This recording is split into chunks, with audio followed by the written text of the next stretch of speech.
Good evening, everyone. I'd like to call the meeting to order. This is the November 17th Park and Rec Committee meeting. We'll do a roll call like we normally do. Start with Terry. Terry Culp. Adam Dewar, Chris Casey, Larry Schultz. Amanda Cahill. Mary Larson. Jacob Paul. Alyssa Nelson, Assistant City Manager. And Jenna Smith, Parks and Rec Director. Okay, thanks. The first item on our agenda is approval of the minutes of the October 20th, 2025 meeting. They were sent out to you in the packet. Does anybody have any corrections to make? If not, a motion that would be in order to approve those minutes. Yep, I have a correction. In the minutes, it accidentally states that the meeting was on August 18th, 2025, not October 20th, 2025.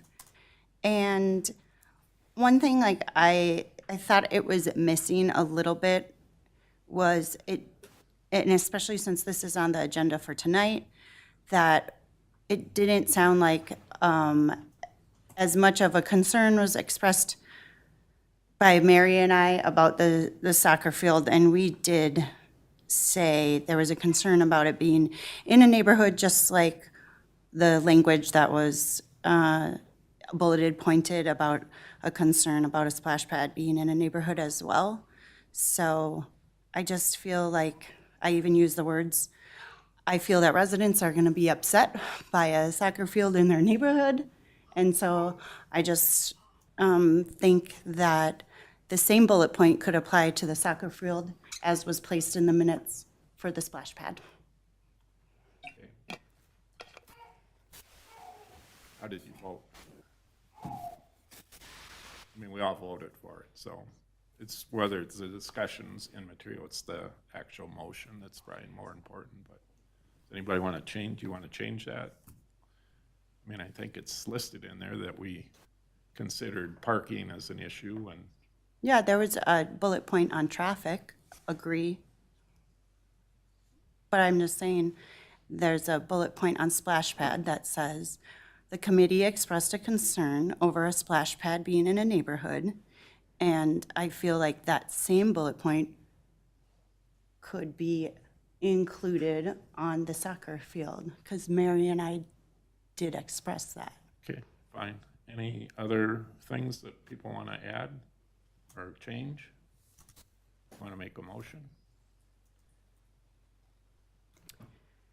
Sure, I motion to revise the minutes to reflect that the meeting occurred on August 18th, or did not occur on August 18th, 2025, but did occur on October 20th, 2025, and that the similar bullet point as was in there for the splash pad be included for the soccer field. Okay, is there a second to that motion? I'll second. Okay, any further discussion? Okay, all those in favor of that motion indicate by saying aye. Aye. Those opposed say no. Motion carried. Thank you. Next item of business is any petitions, proclamations, suggestions, or complaints from citizens, committee members, or staff. Does anybody here want to speak this evening? Apparently not. Can you explain where in the process is the park approval? You said you voted for it in October, so has it gone on to the city council? We made a recommendation, and we can take public comments. We're not in a discussion type format here, so if you'd like to make a comment about something, you're more than welcome to. Dana, do you? I can answer the question. Okay, yeah, please.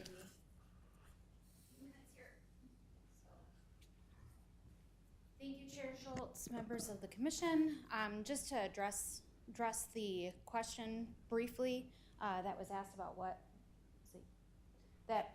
when something's going to the council. Just also for the record, my name is Dana Hardy. I'm the city manager.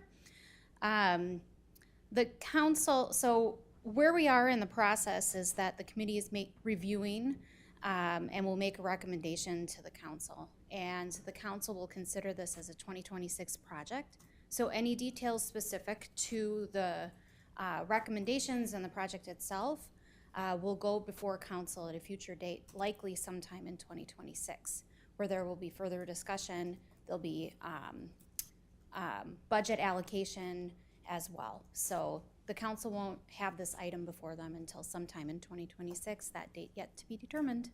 Okay. Thank you, Chair. Thank you. Thanks, Dana. I had a question that maybe the city manager could answer also, would be about the lighting. If there's a big soccer field, and a splash pad, and it's right tight in the neighborhood. Okay, we're kind of way ahead of ourselves here because we're talking about concepts right now about what we want in parks, and the details and those sorts of things will come out at a future date. And I think city manager mentioned that it'll be next year probably when that will be taken up. So, there's been no decision made by anybody yet as to what's going to be in there. We've talked about based on input we've received so far. So we'll be taking those things into consideration. At what point is a decision made? I'm just learning the process too. Do you want to comment on that, please? Thank you, Chair Schultz, members of the commission, and members of the audience, just to kind of describe what our process is. So if Chair Schultz, if you're okay with me just taking a little bit Yes, bit please. of a deeper dive into just please. general process. Thank you. So the commission before you, the committee before you is appointed. They're a citizen advisory board that is appointed by the council to kind of do the heavy lifting as it relates to our park system. So Parks and Trails, they are the research arm, and they make recommendations to the council. So they're a recommending board, and the council then they have the final authority in terms of which projects move forward, what amenities are ultimately included in those projects, and then they assign budget and timeline to those things. And so generally speaking, what we try to do is have planning conversations a minimum of 1 year in advance of any project going forward. So that gives us time to do some engagement with community members, really opportunities for the committee to have as deep dive conversations as they need to based on the complexity and the scope of the project. And based on those recommendations, then to make sure that as we go into our that or in our budget planning, that we can include planning conversations around budget so we can actually build what the vision is. And so our budget year starts in January, it goes through December, so we're on calendar year, and our planning process starts in May. So we generally would like to have an idea about a year in advance, so we know that come May, we're really starting to look at how this is going to fit into the budget and what we're actually going to build. And then from there, the council will have conversations around what that project will entail and assign timelines to that. So do you think that accurate? Do you all believe that that accurately reflects? Did I leave out any details? Sounds good. Thank you, Chair. Thank you. Okay, any comments? Okay, okay, hold on a second. How many want to make a comment so we can run just one? Two? If you want to make a comment, please come to the podium, state your name and address, and we're going to limit this to a maximum of 3 minutes each. And what this is not a conversation. We're getting input from the community. So this isn't meant to be a discussion, but we'll consider your concerns or suggestions when we deliberate later. So thanks for being here this evening. Yeah. I think the biggest concern is Your name, please. Oh, my name's Sam Blank. I'm at 10031 Coral Way, Victoria, Minnesota. Okay, thanks. My concern that I would have is just the soccer field and just increasing the traffic to an area that's already, the traffic's being increased with the surrounding developments. The fact that there's a new development that's going to have the same entry as the Huntersburg community and the Marsh Hollow community. With all of those little kids that are in that neighborhood, like I would just hope something in that park would go in that would be like meeting those needs as well as the surrounding needs for the city of Victoria. Like when you look at the surrounding parks, yes, there are a lot of parks, but this is a great opportunity to put a real staple on the community and add a playground that could be a highlight of the community. I get that soccer fields bring revenue into the area. And I just worry about, yes, there's revenue, but are we really meeting the needs of the citizens of Victoria by putting in a soccer field when there are alternative places that there could be a soccer field? So that's my proclamation, and that's where I'm coming here tonight, is just advocating for the citizens of Victoria, but then specifically living in Huntersburg myself. So thank you. Yeah, thank you. Anybody else? Okay. I'm page 0, and this is Grace, and we're at 5378, and I wrote an email, also concerned about the traffic for a future park user right here. But I think along with the traffic concerns and the functionality there, also just, we live in Minnesota, there's 7 months of winter, so just considering the year-round use of the park and what the kids can do and get out there and really play, it's kind of just like the staple of this state to be outside. And so I think when we're slating what's in the park, just thinking about summer and winter and what kids can be doing. So we want them outside. We want them off the screens. So that's just my ad. Thank you. Anybody else wish to comment from the audience? Okay, seeing none, any committee members have anything that they've heard or want to comment? Yeah, I mean, I think some of the concerns that have been voiced here and that I've heard, so I live in the Huntersbrook neighborhood. And I think the biggest concern is just, one, that the traffic and the parking situation, specifically with where the parking lot in the Huntersbrook Park is currently positioned. So whether the streets are accessible to hold cars is separate and aside from kind of the traffic flow. I mean, you can only turn left out of that neighborhood at one area, that entrance there. I know there was at least one email, if not 2, that was sent in to the city that reflected this, but a concern I have, it's already difficult to turn left there in the mornings and in the evenings, and with consistent flow of traffic there with where that parking lot is positioned, I think could be problematic for traffic flow.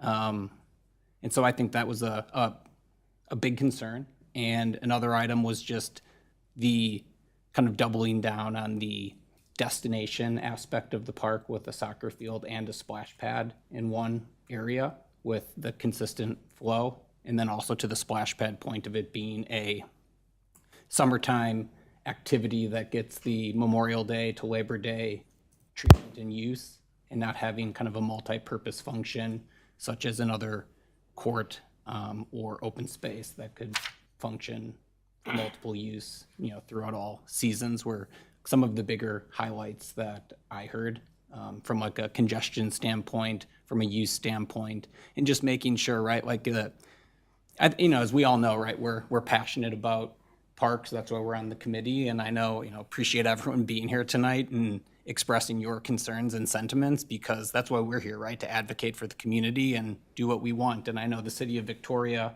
has created their park system and has parks that are smaller in different locations, and so they need to fit, it's kind of your neighborhood park, but it's a community park.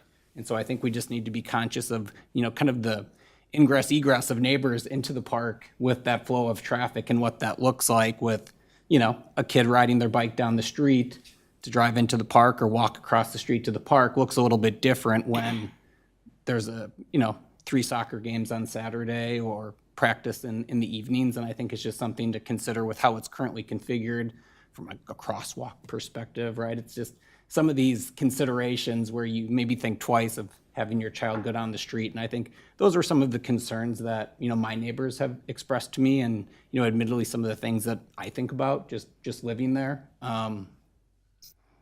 So I just think I understand we want unique park aspects. I think the concern is just the dual destination aspect of that park and what that could mean from a traffic flow perspective.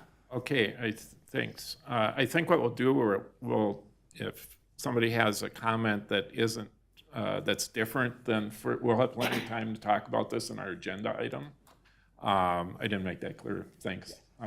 But if you have other items that aren't on the agenda that people brought up, other than the current topic, well, we can talk about that in our main business. So. Yeah, I've got one a little bit related. So I know we've had the big roundabout project down on Victoria Drive.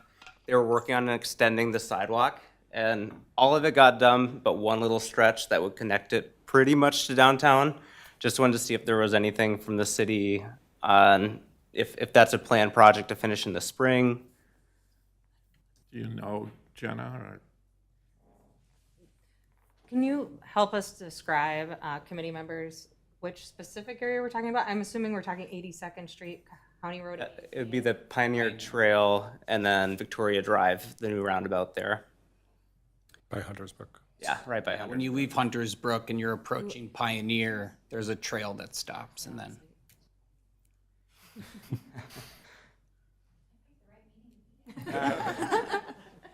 Go ahead. Thank you, Chair Schultz. Great question. Members of the committee. So this project, this trail extension had complications throughout the entire project, and one of them being where the utilities, so we have city infrastructure, water and sewer going underneath there. And so when they were doing the trail, they ran into some complications and had to do some relocations with that. And so that has delayed the work. So the plan was to get it done. I haven't actually spoken with our city engineer. I've gotten an update in a few weeks on that. I think the plan was for that to be done by the end of the year, but I know that winter is fast approaching. I'm not sure. Sounds like that perhaps that hasn't happened yet. So the plan is for that to make that connection from where the new roundabout is all the way to the entrance of Hunters Brook neighborhood. Okay. So I hope that answers the question, and it was supposed to be done this year, but Okay, yeah, that helps. if it doesn't, it will be in the spring if that's not the case. But I'll talk with our city engineer and provide an update to Jenna so she can share with the committee at the next meeting. Cool. Yeah, I think that way we don't add to the trail gaps. That's a big one to keep closed. Thank you. Thank you. Anybody else? Oh, I just wanted to say that I've been kind of visiting some more parks in the past few months and really appreciate the new signage. I think it looks great, all the new signage that was put up. Okay. Anybody else? Thanks. Jenna, do you have an update? Yes, so we do have some upcoming events that will be happening. So we have this Saturday from 10 a.m. to noon at the PRC. We have a Blades of Giving event. So it's a Thanksgiving themed skating event. So I hope that you guys can come on out and join. We also just want to remind you guys that with the Thanksgiving holiday, the VRC will be closed on Thanksgiving Day in observance of Thanksgiving. And then another big event citywide that's coming up is Light Up Victoria. This will occur downtown on December 4th, and it'll be an evening of lights, community, events, music, lots of things to enjoy. So I hope you guys can make that. Thanks, Jenna. Next on the agenda is our main topic for this evening under old business. It's the review of survey results and public input for future park developments. And Alyssa Nelson's going to be providing some updates on that. Alyssa? Thank you, Chair, committee members. It's so good to be back. It's nice to see all of the familiar faces and some of the new faces that are on the committee. So this item, as we've kind of already touched on, is going to be very familiar to all of you because we talked about this last month. where the committee really delved into the survey results and spent some time looking at that, and then developed a recommendation and a vision for both the Huntersbrook Park as well as the Marsh Hollow Park. There was considerations, and again, I know we've talked a little bit about this, but for the record and for transparency, there's conversations about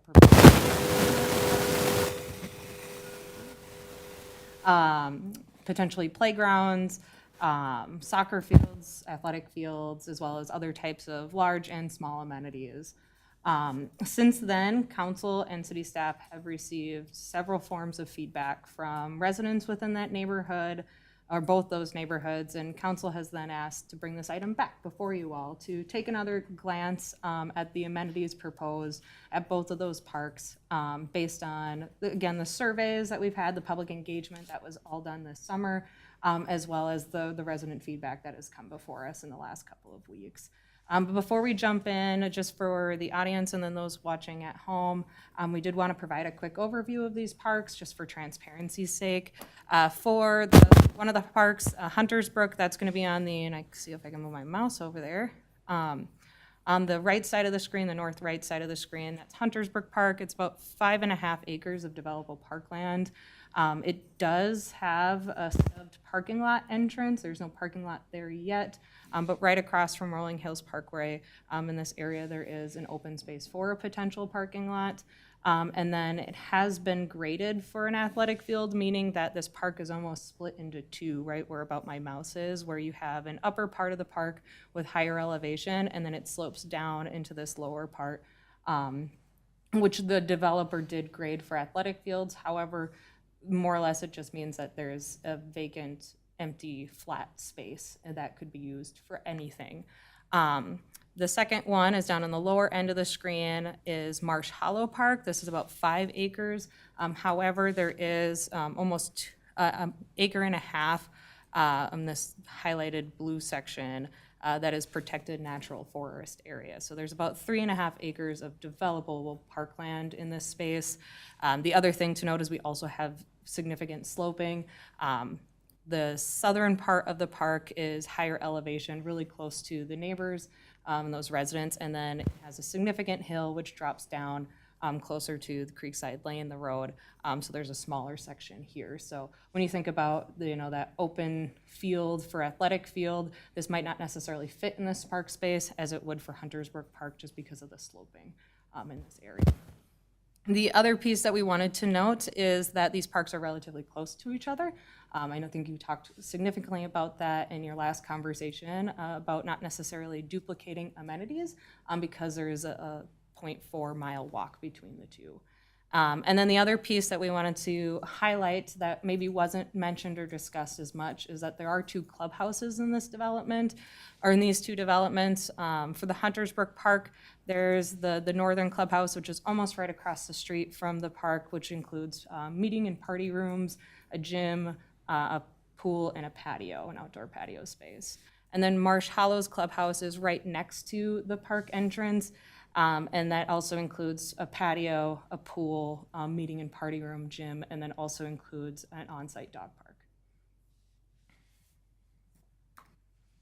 Thanks for that additional info. So as we noted, we did receive a number of emails, 28 emails to be exact, from the neighborhood residents from Huntersbrook and Marsh Hollow. And they had additional feedback. We summarized their concerns. However, we did include all the emails in the packet for you all to read and review. But in summary, the concerns and considerations from the residents included concerns over destination type amenities. Specifically, that was called out was the splash pad and the large soccer field. And the reasons for that were increase of traffic, creating additional parking challenges for the neighborhood, and then concerns with the select amenities disrupting the neighborhood feel, making the park seem more destination, community park focused rather than neighborhood park focused. Now, to delve into, before we really get into discussion, what a neighborhood park is, this has been a conversation that council has had over various years, and one of the definitions that they've talked about in 2023 when they did their park workshop was really focused on, what is the functionality of a neighborhood park, specifically those 3 to 5 acre parks that we have in our community. So what they've talked about is they're generally smaller in size, intended for convenient access to nearby neighborhoods. We're really looking at, trail and sidewalk connectivity so people can bike there or walk there. However, we do often have, and I'll have examples of small parking lots in these spaces, recognizing that not everyone can walk a smaller distance or even a significant distance to a park, or you have things like park shelters where you have guests or other people utilizing a park shelter, or baseball fields, soccer fields, where you might have driving traffic. Skipped ahead. The functionality for these is it supports, spontaneous interactions, those non-event recreational amenities. We also see a lot of night-to-night gatherings in these park areas. So when we say non-organized recreation events, sometimes those recreational events happen that are more neighborhood-focused and community-focused, and then really enhancing neighborhood identity in a sense of space. Now, this all being said, this definition does not indicate that the park is only meant for the neighborhood that it surrounds. This is not considered a private park. It is considered a public park, and we, on the city staff side, we actively encourage all residents to explore our park system through either our playground passports or night-to-night events, or really trying to get people to different parks, like pop-up parks like you engaged in this summer. As part of the work plan, also, council has asked this committee to make our parks more unique. We don't necessarily want cookie-cutter parks and each neighborhood park to look identical to the next. So how can we make our parks a little bit more unique from the next? So that is something to consider as this conversation continues as well. Now, some examples of current neighborhood parks for you. Lakeside Estates, that's about 5.5 acres, so really similar to the Hunters Brook style. It also has significant sloping similar to what we would see at Hunters Brook. And this park includes trails, trails, playgrounds, a covered shelter, basketball court, it's a full court. We see both full courts and half courts depending on each park. Open green space, undeveloped field. So we do have a more or less a baseball field that is undeveloped in that park. And then it does have a parking lot, which includes 12 spaces, 13 if you want to include the handicap accessible space.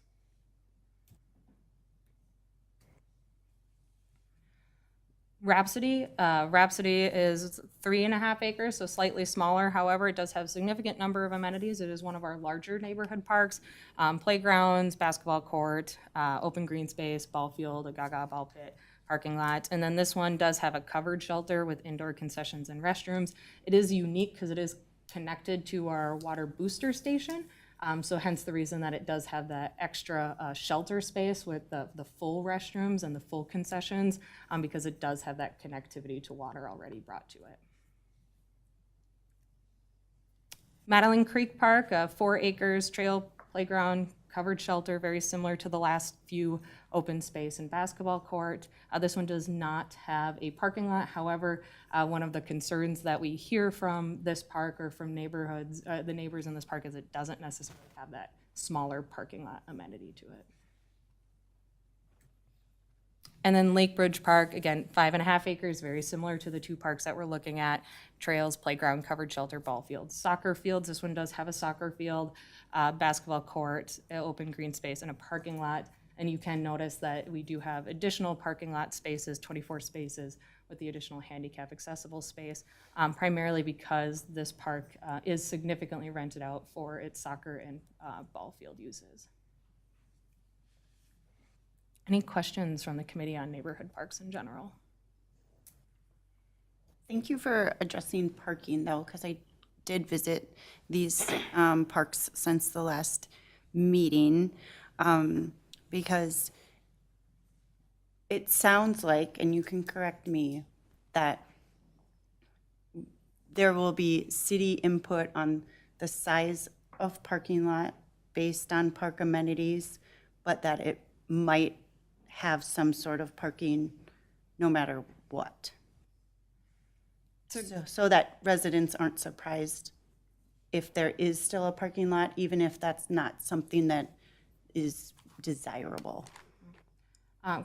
Chair, committee members, one of the things that I will note is a lot of our neighborhood parks do end up having parking lots, and it's not necessarily for, if you think about all outside traffic. It is for, you know, residents that don't necessarily live in that small radius. If there's poor weather, people sometimes do just want to drive to their neighborhood park. And if you have a small park shelter, those will still be rented. We do rent all of our neighborhood park shelters. So if someone wants to have a birthday party in their neighborhood park and, you know, their grandparents are coming or their aunts are coming, there is some sort of parking on site so those people can utilize that without having to utilize street parking or parking on the neighborhood streets. So it is a smaller parking lot designed for those smaller type events or amenities. I received quite a bit of feedback on like the design fitting in the neighborhood feel. A lot have said they moved there for this like specific style of the neighborhood. How do you usually, when you design the park, do you have like a city brand that you try to put on the park, or do you try to fit it into the neighborhood? Kind of, can you walk through how this has happened in the past? It's a great question, committee member. So chair, committee members, for related to the branding and the elements, that is something that will be new for the city. We just installed the new park signage. Before, we had variety of park signage throughout our community. And you may notice if you venture out to a lot of our parks, a lot of our amenities don't necessarily match when it comes to the type of trash cans we have and the type of benches and picnic tables. That's something over the last couple of years we've been really cognizant about, is really identifying, you know, what is a Victorian park supposed to look like. And that doesn't necessarily mean that we all have to have the same type of playgrounds and all the playgrounds have to have the same type of color. It's just making sure like those smaller amenities within there look like they're in Victoria. So no matter if you're at Lake Bridge Park or the new Huntersburg Park or the new Marsh Hollow Park, you'll know you're experiencing a Victoria park. So when we talk about if the committee recommends doing a playground, I think the next step is for us to determine what type of playground could it be, what type of look could it be. I know the committee talked about a nature-themed playground, so that might be that unique feature that the committee might want to consider as part of this. It's not necessarily those large destination, but it might meet the character of the neighborhood. That's something that we, as a committee and as staff, will explore together. Does that help answer your question? Yeah, I know there's, like if there was fences, for example, that was another thing that some community members have brought to me too. So probably more to come there, but that's helpful. And I will say when it comes to fences, one of the things that we do try and look at for these spaces, if you look at other parks, we don't necessarily install type of fencing. We look at natural buffer ways, trees, grasses, plantings, even hill buffers, which you could see in Huntersburg. They did berming in the park to help kind of create that natural buffer way so it's not so institutionalized type of fencing in the parks.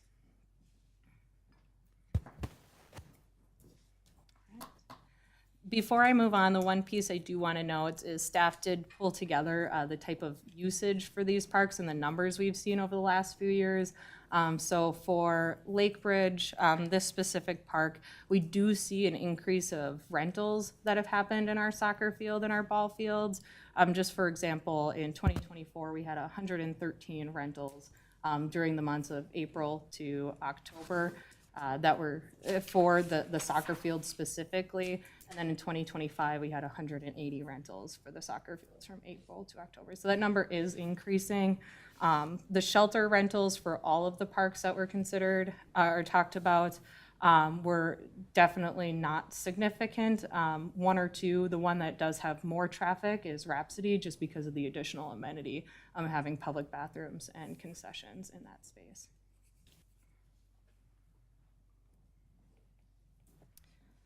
So the survey, I know you've delved into that significantly, so we're not going to spend so much time reviewing the survey for both Huntersburg and Marsh Hollow. However, we did want to pull together the data of the survey just specifically to residents that live a half a mile from both of those parks. So that is what's being displayed on the screen. I believe at the last meeting, the committee, you looked at all the survey results entirely. I think there was close to 600, which is good. I think that's good for us to keep in mind. However, we did just want to break it down a little bit further to focus on the folks that are in the neighborhood based on the resident feedback that we received. So for Huntersburg, you can see the top 10, actually top 11 amenities, dog park and tennis court tied there. So top 11 amenities, but the highest one was related to the playground, ages 5 to 12. But then you can also see playground 0 to 4, slightly lower. Since these are larger neighborhood parks, and what we typically see for larger neighborhood parks is that you find both playground sets are within those. If you're in those smaller tot lot parks, you might choose one or the other. But typically we try and have both playgrounds relatively near each other. So then if you have a child that happens to be 5 or older and a child that's closer to that 3 range, you can have both children simultaneously using the park safely, and you're able to keep a watchful eye on them. Sports fields was a higher ranked option for that space, as well as water feature. Any questions on the survey feedback here? Just one in reviewing the data.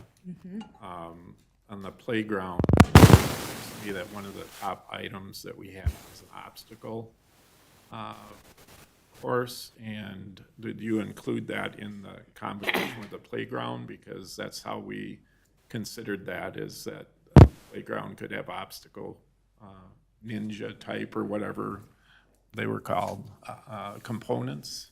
Yeah, Chair, committee members. So there was a separate survey question that was related to if you had to have a playground, which is your top playground of choice? And that is where the ninja obstacle course, I think the nature theme playground also rose to the attention there as well. Okay. So I think that is still part of the conversation here today. If playground is still the top amenity of the committee, what type of playground could it be? I think ninja obstacle course themed, nature themed playground are definitely things that are on the table. Okay, I just wanted to make sure that we didn't lose that in here, because I thought I saw that in the review. Thanks for clarifying. Of course. And then just to note on both this slide and my next slide, the numbers next to it are the number of respondents. We didn't do percentages because we just wanted to showcase actually how many people did respond to the survey and did indicate those. And we did have 188 respondents that fit within this criteria of living within a half a mile of Huntersbrook. And they also had to be Victoria residents. We did find out because we do know Chaska is right next door, and we did receive some Chaska residents that also live within that half a mile radius spot. So Marsh Hollow, very similar, 158 respondents. Top amenities again were playground, sports field, water feature, and again, the smaller playground. So very similar. The few things that were different is that the covered shelter, open green space, pickleball courts, and outdoor ice rink were all tied. So we definitely didn't have a stretch as we did in the last one over which amenities were the higher priority for this group.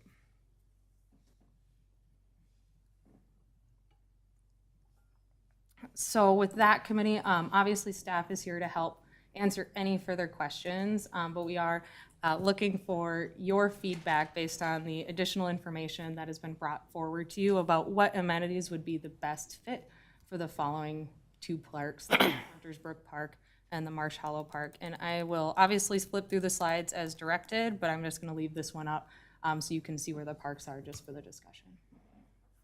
Maybe, thanks, Alyssa. Maybe to start, just for a starting point, we spent considerable amount of time at our last meeting and came up with a list of things. So while we're going to reconsider based on additional input that we have, it might be helpful to start with what we had to work from there instead of rehash the whole thing again. So do you, Jenna or Alyssa, do you have items that we had come up with as a recommendation last meeting? Yes, so for the Huntersbrook location, you had indicated a playground. This one you had specified some sort of obstacle course, but you'd indicated a playground, a sports field, so a soccer field, splash pad, covered shelter with restrooms, and parking lot. Okay. And then for Marsh Hollow, it was another playground, this one nature themed, with a dog run, a hammock village, and potentially one more thing, and I'll look it up to make sure. We said Basketball. basketball either. Basketball at one of the Thank you. parks, I think. Yeah, and basketball court was indicated at least one of the locations, if not both. And there was discussion about half court or full court, depending upon what fit in the design. Okay, and the committee was asked to consider that information. We've been asked before to consider unique things for our parks that aren't available necessarily in other places. So that was part of our input last time. So, you know, I think there's been some really good points made. We've got input from people that took the survey. We've got input from people who have expressed concerns this evening. We also have to keep in mind that, you know, while it's a neighborhood park, it is a community park, as Alyssa said, that parks are meant for not just the neighborhood, but the community as a whole, since all of us as taxpayers are paying for those amenities. So it's not a private park, it's a public park.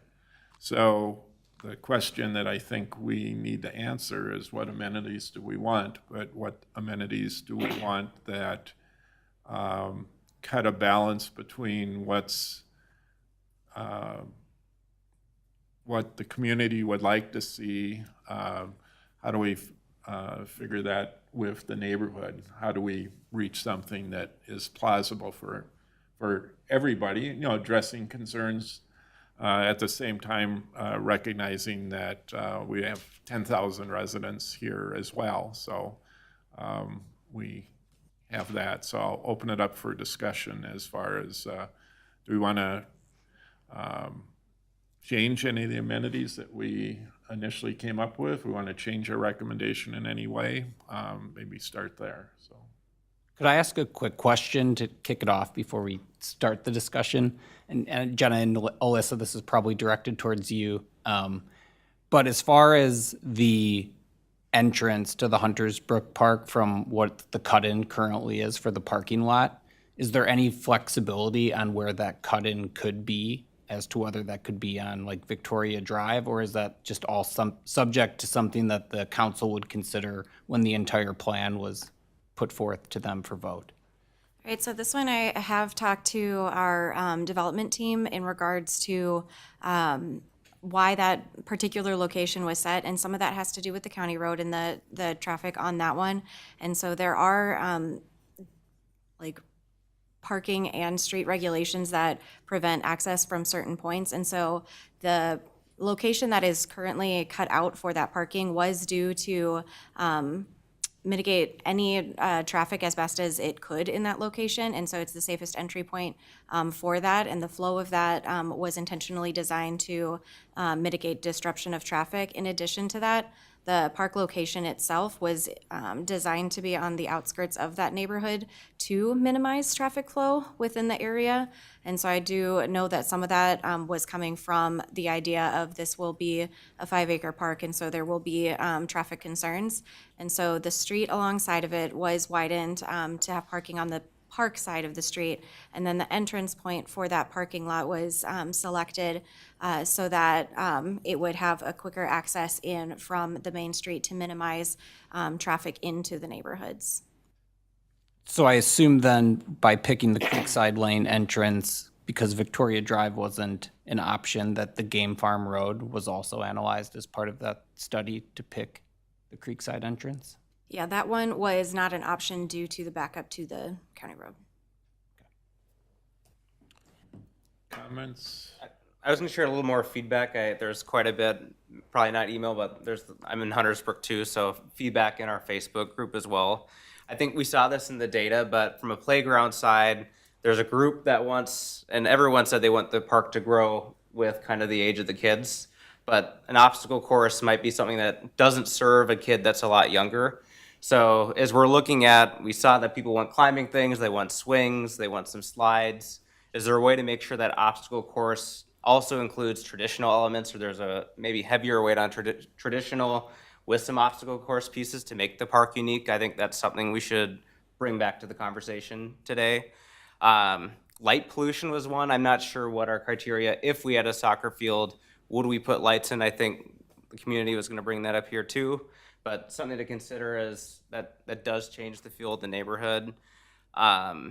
Another one was some safety of like a splash pad. There's some reporting that some sicknesses can come out of underreported issues from splash pads. So how does the city monitor things like that if there's water usage and kids getting sick from that? We talked about the parking lot. The last one was the bathrooms. A lot of the community did not think a more permanent structure was needed. So I know we had talked a little bit around the budget use. Soccer fields are cheaper than and would let us to put some more effort into making the park nicer. Is there a way we don't do the bathrooms and put that money into something that we could put into the park? So there was a lot of feedback. That was something we haven't talked about that isn't the soccer field, but I think it's worth bringing back today. Okay. Do we have any, I think my understanding from the playground discussion last time that it wasn't geared towards certain age groups. Now, obstacle courses for older kids, but I don't think that or at least the way I interpreted it, that we were precluding or not including smaller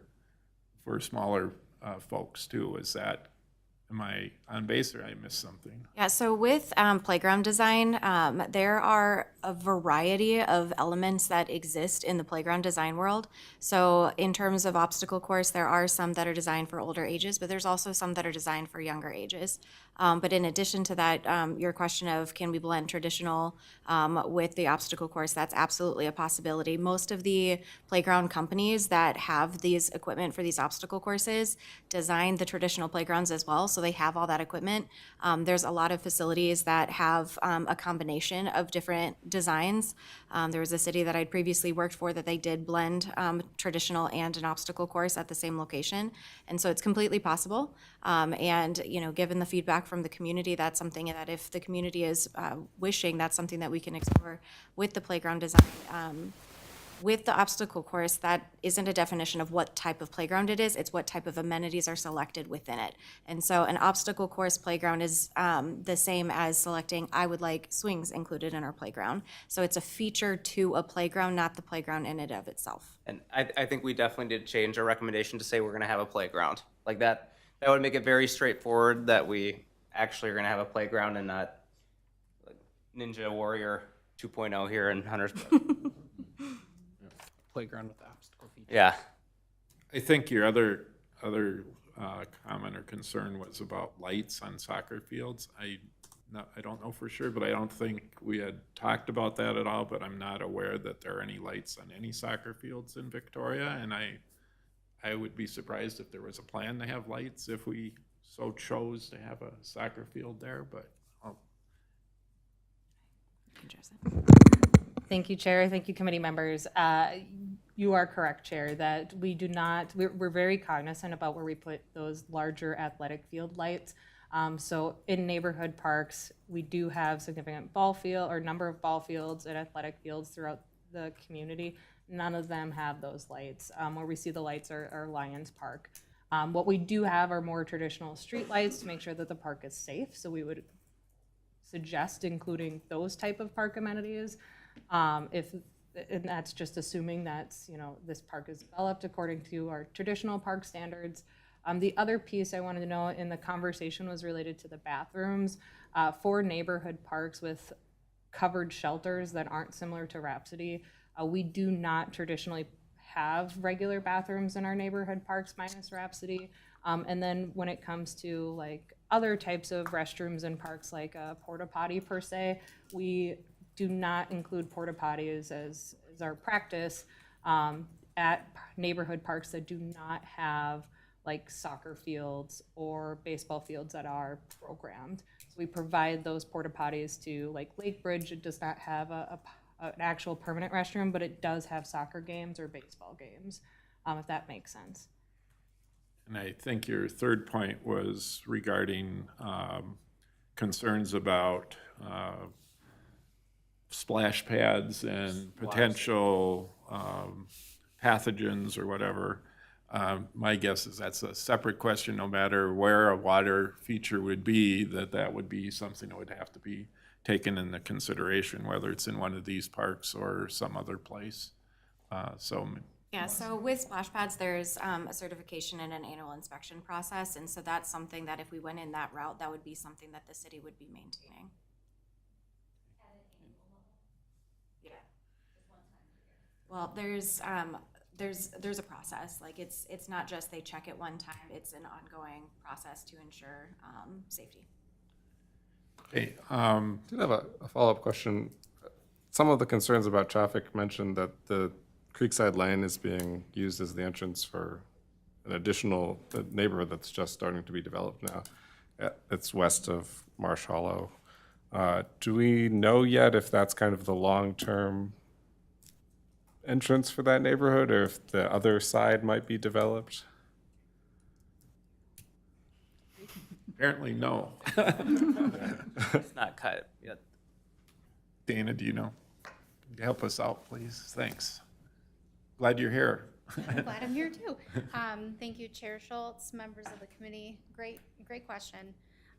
So Creekside Lane was actually designed as a collector road. So it was designed with taking heavier traffic in mind to move people to and from multiple destinations within the community as well as neighborhoods.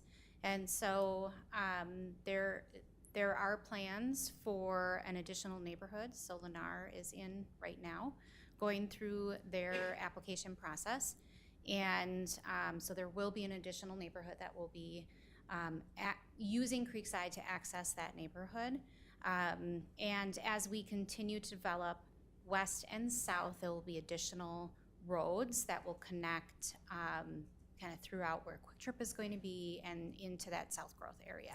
So initially, Creekside will carry that traffic and was designed to do that. Those are things that our city engineering team is looking at very closely. But in the future, and as more development occurs in that South Growth area, additional roads will serve as a relief valve for some of that traffic depending on where they're going. Okay, thank you. Okay, other comments? I mean, I just wanted to discuss like some of the email feedback that came from residents so that, you know, residents would know that we read all of their comments and kind of, I made my list as I read those to say, what are the closest residents saying no to? What are the closest residents saying yes to? And then there's one amenity that like has both yeses and nos in all the residents that took time to send in those emails, express their desires, express their concerns. So I don't know if everyone else wants to like talk about like kind of what they saw in that respect. But what I was hearing from residents were no's was to the soccer field, to the bathrooms, to parking lot. And then there was some comments on permanent structures as well. What I was hearing yeses to were playgrounds, green space, one that we didn't have on our original plan, so I do think it's of note to bring up, is a ice rink, and same with sledding hill. Also, yeses to shaded space, toddler playground, which we've discussed. Playground can include all age ranges, and then also basketball court. The one feature or amenity that, you know, there was residents expressing support for and concerns about that I found in all those emails was the splash pad. So that one is really, you know, up in the air there.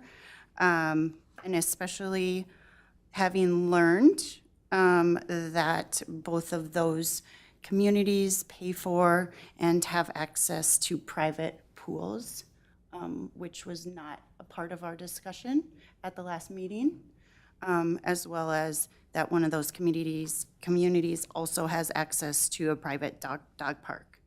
So I just want to discuss with everyone to see what they also took out of all that resident feedback.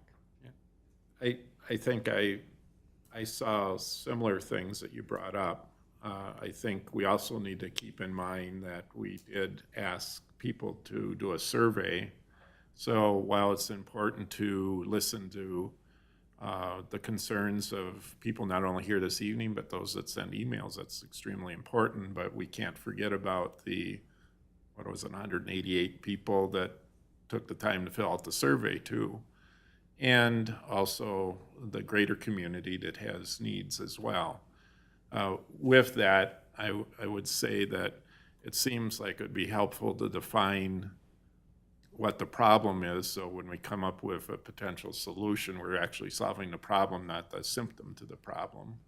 And it seems that based on info that you collected there, which I think we can all agree that that's what we read, and the other input that we received, I think the things that we came up with last time are definitely things that the community wants, and also the broader Hunter Brook community as well.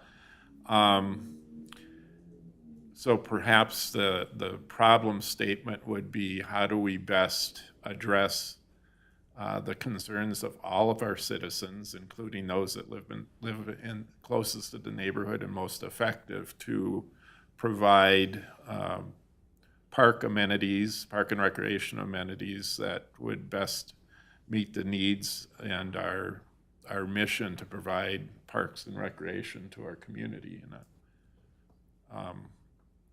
it also seems like the main concern is traffic and parking, if I read between the lines. And I think we also can take a look at perhaps, based on new information we received about pool amenities, there might be other places that are better suited for some of those amenities. So that would be one of the things we'd have to ask. Now, I think it's interesting that a water amenity, when we did the pop-up events in these same neighborhoods, was one of the top items that came up. So we're getting conflicting information. We've got pop-up events saying that's what we want, and now we're getting pushback, feedback, I should say, not pushback to the plan, but feedback, good feedback as to concerns about that. So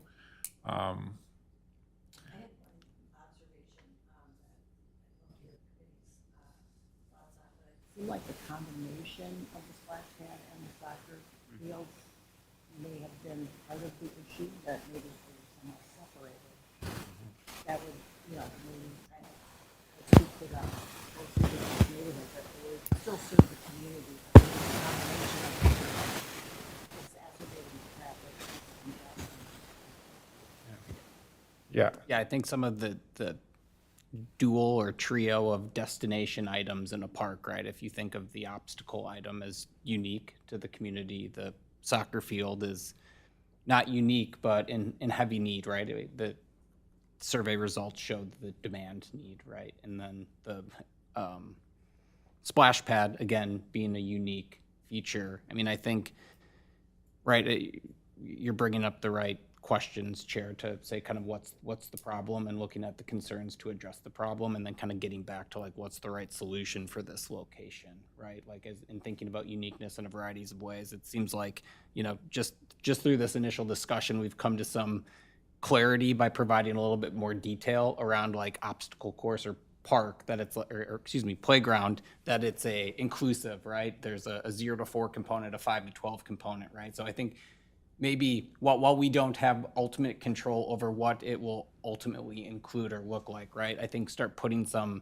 parameters or definition around what we think, what the idea would be for that actual function, I think would provide help, right? I mean, I think when you're trying to reconcile some of the data too, you look at water feature as a top item, right? Well, we went, into splash pad, right? And I understand in the Hunters Brook and Marsh Hollow, splash pad was a top item, but right, it's like just thinking about that differently. Water feature could be like downtown Wayzata having a couple, things that pop up with water that are in a location near a park to have a water feature, as opposed to a destination splash pad that's, the size of this room or larger, right? So I don't know, I think it would be helpful for me as a resident, helpful for some of the concerns that I heard in the neighborhood to kind of flush some of that out, because I think some of this is just like confusion, understanding information, right? I think, sometimes folks not knowing a parking lot was initially intended for it, right? I mean, I think we've been all fortunate to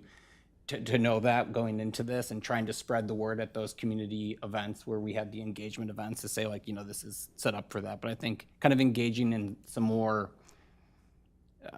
detailed dialogue around some of these items, I think will go a long way in trying to find the right solution for the problem.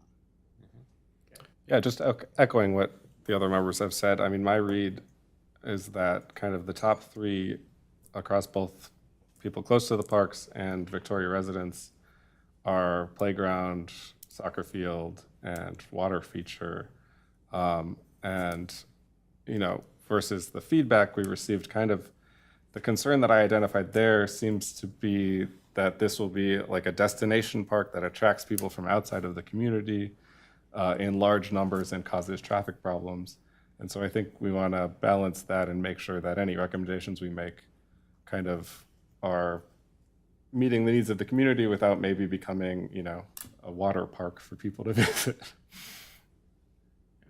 I think when we had a discussion about the splash pad, I think we weren't envisioning, this was going to take up half the park and was going to be something that people travel 30 miles to use. I think it was going to be, I thought anyway, it was going to be scaled towards the community that area. But that said, I think we also had some discussion about there could be other potential locations for that might be more central in our community that could be larger, but a larger function would be there. I think we were trying to address the input that we had received from the pop-up events and the survey itself for the parks. That's why the splash pad had come up at our last meeting. Yeah. If it hadn't been for that feedback that we received on the pop-up and in the survey, I don't think we would have even discussed it last. Yeah, I agree. I mean, that was the number one thing I heard at the pop-up events was like, could there be a splash pad? I think we were trying to figure out how do we make that playground like unique, and adding a small water aspect to it would make it a differentiator for a new type of park that this community could have. So I think maybe Jenna, if you have guidance on like what could water feature mean? I think I have a feeling some people thought it was like big butterflies shooting water out, which goes into the feel of the neighborhood. I don't think the neighborhood wants that. So kind of how do we blend that aspect in, I think is important. Yeah, again, much like the comment that I had about playground design, splash pads are much like playgrounds where you can completely customize them, so they can be as small and as large as you want them to be. I would agree with Chair Schultz's comment about scaling it to the neighborhood. So if there were to be a splash pad located in this area, it would have to be scaled to the neighborhood, and there are amenities in splash pads that work for a variety of ages. And so again, like playgrounds, you can have, more traditional, you could have bigger, you could have large playgrounds, small tot lots. Splash pads are much the same, to where you can customize it to make it suit your needs. Okay. So I did receive some feedback to go with, well, why did they want the splash pad? Some residents reached out and said, well, our pool is already crowded with a bunch of toddlers. How do we divert some of the traffic to have some of the water go over there? So it was a way to balance with some of the feedback that I received, and could be some of the survey results we saw. Other thoughts, comments? I mean, I pulled out a resident quote too from the email that I thought was, really well written, is to balance and enhance the community without burdening the local residents there. So I think that's what I'm going to be continuing to think about in this discussion is, enhancing the community with like what we said. We made these decisions trying to find unique amenities, not repeating neighborhood parks that we already have. However, a new focus would be without burdening the local residents. So And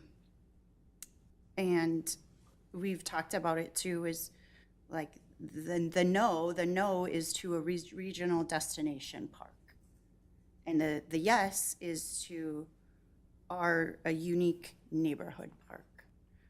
So I think we have to find a way to balance that.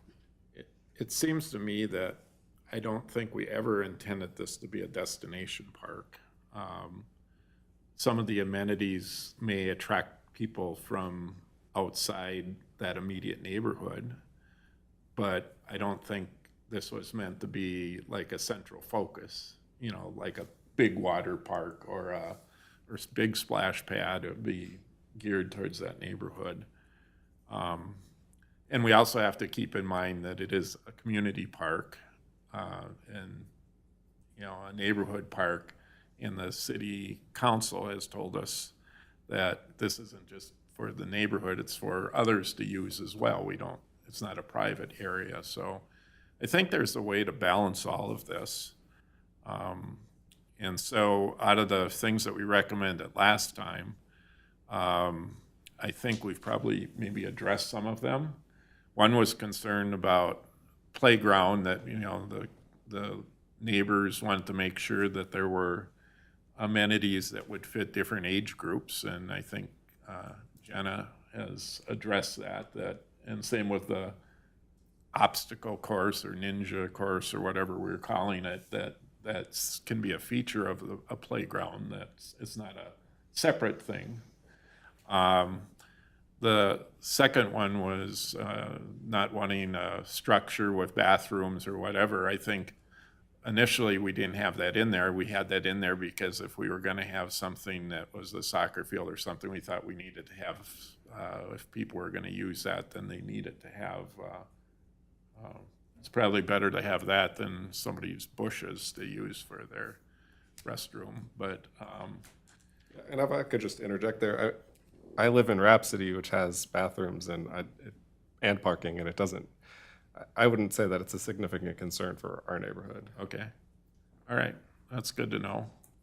And I think the parking piece, whether we have soccer fields, splash pads, or whatever amenities that end up in this park, I think the concern I saw that was a potential danger of people parking in the street and children crossing to the park, you know, fear of, you know, accidents or whatever. So to me, a parking lot makes sense, because if you don't have that, then people are going to come and they're going to park in the street. And I think that some of the concern that I think Alyssa stated earlier in some of our other parks, that's one of the things that the city has gotten feedback on, that don't have parking off the road, that's a concern. So I think the extent we can have some parking spots in the actual park would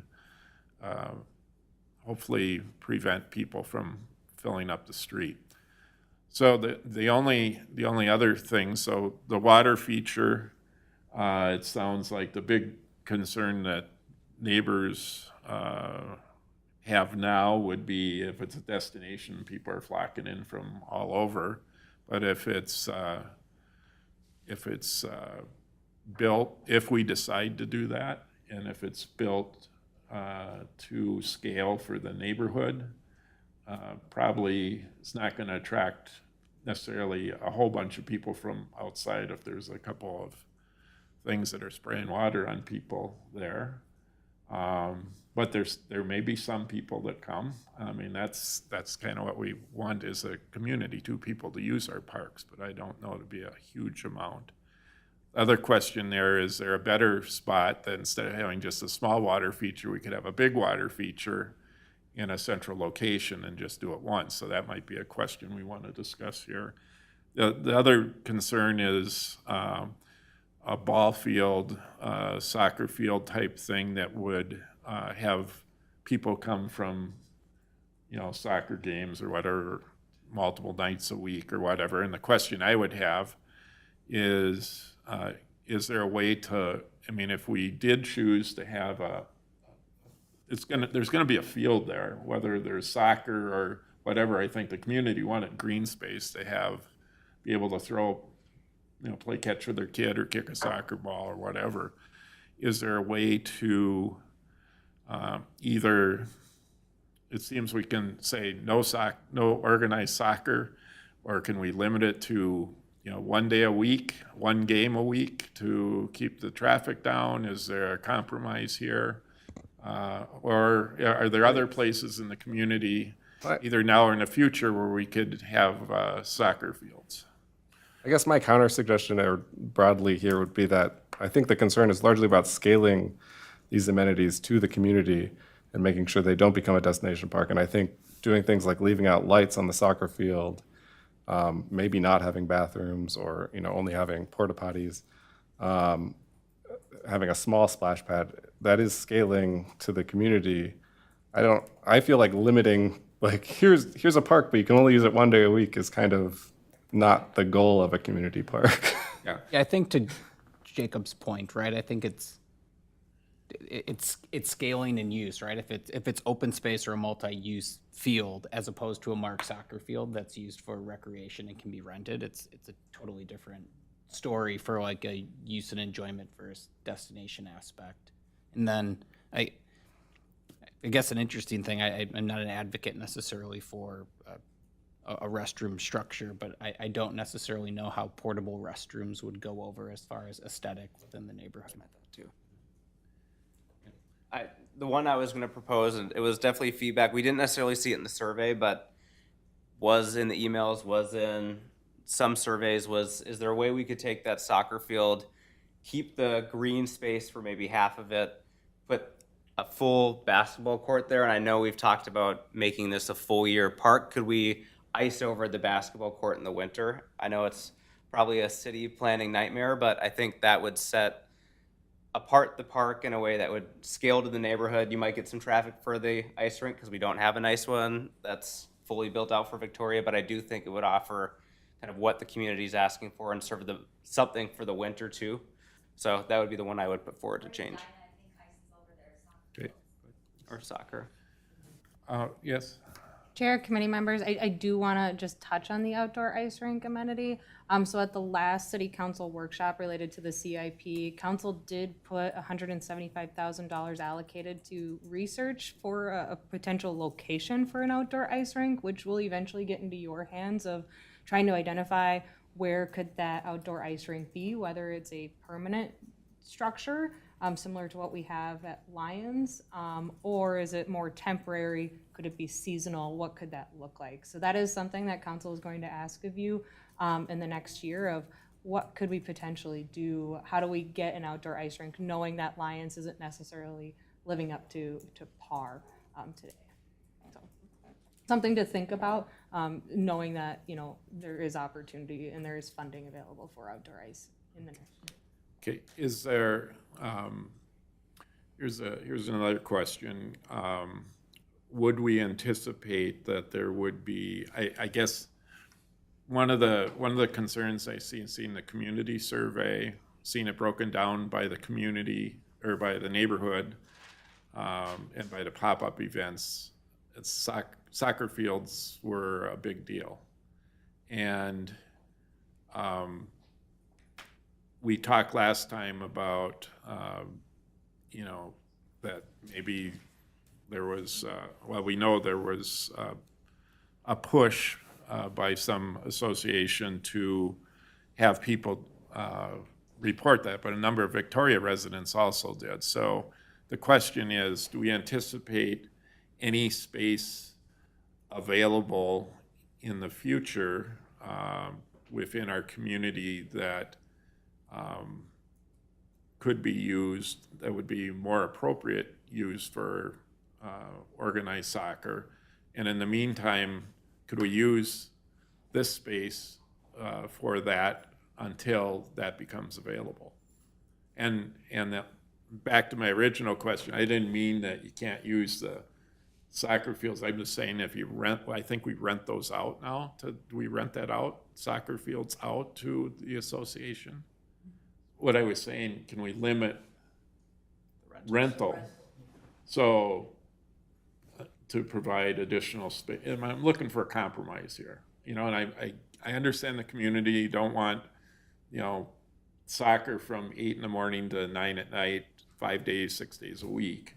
But is there a way to say, if they need another soccer field for their thing, can we provide one soccer field? They can have, you know, 2 hours, you know, one game, field for a game. I don't know.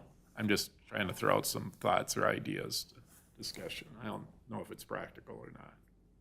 Yes, Alyssa. Chair, committee members, you had 2 points that I want to make. The first, I'll touch on the soccer field rental piece to it. That would be a policy consideration that we'd want to have a further discussion on with the committee. Obviously, we wouldn't want to limit that just to one neighborhood. That would be an equity conversation that would eventually have to get to council. There's a field use policy that we have that does not address limiting it limits hours based on our ordinance. But it doesn't address limiting usage. That would be a further conversation that we would like to have, directed by council at that point. And then, trying to think of what the other point was. I got so distracted on Other spaces. Thank you, Amanda. I appreciate Potential that. Yes. Spaces. So yes, the other potential growth and opportunities to add additional soccer fields or athletic fields throughout the community. So we're just getting started on the 2050 comprehensive plan. Currently, we're functioning on the 2040 comprehensive plan. And just to take a step back further, since we are within the Met Council sewer district, the Met Council requires us every 10 years to create this comprehensive planning document. That helps with growth, and it makes us look 10 years, 50 years out in the future of where Victoria is going to be to help plan for, you know, sewer capacity, water capacity. It helps us when we have conversations with developers. And one of the pieces and aspects of that is parks. This year and next year, as we look for the 2050, we're going to spend a significant amount of time on the parks section in the 2040 comprehensive plan. When we did this, you know, 5-10 years ago, we spent a lot of time on the development and planning, not so much attention towards the park planning. So when we're thinking about our south and west growth areas, this is on your work plan too, is really focusing on those areas so we can identify, you know, where should our parks be when Victoria grows in those areas. So when it comes to the future space of soccer fields, baseball fields, splash pad, water feature, whatever that happens to be, we're really starting to look at developing that as part of the 2050 comprehensive plan. And that is something that all of you all will be heavily engaged in because we'll want your feedback as part of, you know, what eventually could Victoria look like when it comes to our open spaces, trails, and parks. Apologies there. Okay. Other comments? Questions, proposals? I have a question on the difference between what we would consider a multi-use sports field versus a soccer field. What would that look like? Yeah, and I'm sure Jenna probably has a more defined answer as part of her Parks and Rec background. So I'm going to pass it over to her to see if she has something for you. Yeah, so essentially a multi-sport field is one that is designed, it has the dimensions that are capable of a variety of different fields. The major difference is how it's striped and what nets are put up and things like that. And so some of those fields that exist already in our park system, like if you look to, I always get them confused, Lake Town. Thank you. Lake Town, that one has multi-sport fields on it. And so we have soccer that's programmed out there. We have lacrosse that's programmed out there, football that's programmed out there. So these are fields that are intentionally designed to be able to utilize, or host different sports. And so a multi-sports field is something that could be used for soccer, but it could also be used for a variety of other athletic adventures. So is it, if a field is striped, it's open for programming? Mm-hmm. Does that generally get more usage than a soccer field? No, it just depends on what type of users there are. So the Lake Town is pretty well programmed. There's a lot of things that go on over there, but it's about the same as some of our other locations. So it just depends on the demand of the types of things. So if we have a huge demand of a lacrosse group and that's what the field ends up being utilized for, then that could be something that's considered. But if soccer is the predominant sport that people are looking for, then that could steer that in that direction. But those multi-sport fields do open it up for more possibilities for different types of activities. Other comments, thoughts?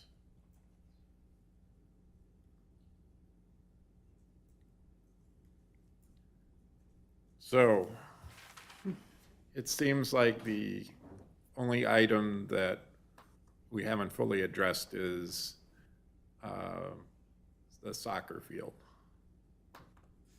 I mean, the others, I sense that while, maybe the other question is, well, before we go to the soccer, let's do the water feature. So the question I would have of the committee would be, well, a water feature came up and we had concluded a splash pad. We didn't, we've had further comments tonight about how it could be scaled to that area. So the question would be, considering that these two neighborhoods already have a water feature or a pool, and while some may want more to have, because their pool's small, may want to have some place to go in the summer to use this, are we better off doing some small feature in this park, or would we be better off to wait in our community and find a space that we could have a bigger feature that would attract people from throughout the community? And I'm guessing there's a cost. Obviously, there's a cost to this. I think they can be fairly expensive if they're bigger. Maybe not so much if they're smaller, but Alyssa. Chair, the one thing I do want to note is, yes, it is costly. We would have to get water to the site, so that is a significant portion of the cost. Even if it is a smaller water feature or larger water feature, we would have to figure out the water component and access. The other piece I want to note is that the funding for both these parks is parkland dedication. If we would do a larger splash pad at a different park, that would also qualify for potential parkland dedication. So we would potentially be utilizing the same funding source. Okay. So I guess from a committee standpoint, do we want to put this feature, a smaller feature, in this park, or do we want to look at potentially looking at a different site where we could put in a bigger water feature? I think the community wants the water feature, that's clear. I mean, every survey we've done, the last few have indicated that. I think we're trying to address some of that by doing something unique here. So I think the city council is looking for a recommendation. So do we Can I have ask one more question? Certainly. We briefly touched on it, and I know it's not in the council's hands yet. There's not a sketch plat, but the athletes village that is bringing additional fields to our community, but not public fields. Is there adjacent land next to that complex that's going to be City of Victoria land? Go ahead, Dana. Thank you, Chair, members of the committee. Yes, there's not a lot that we can share right now, but I can tell you that we have been having conversations with a group that is interested in bringing what they're calling Athletes Village to our community. They are looking at purchasing 180 acres in our South Growth area. And the primary user of the space would be for baseball. That's information that you may have seen in social media.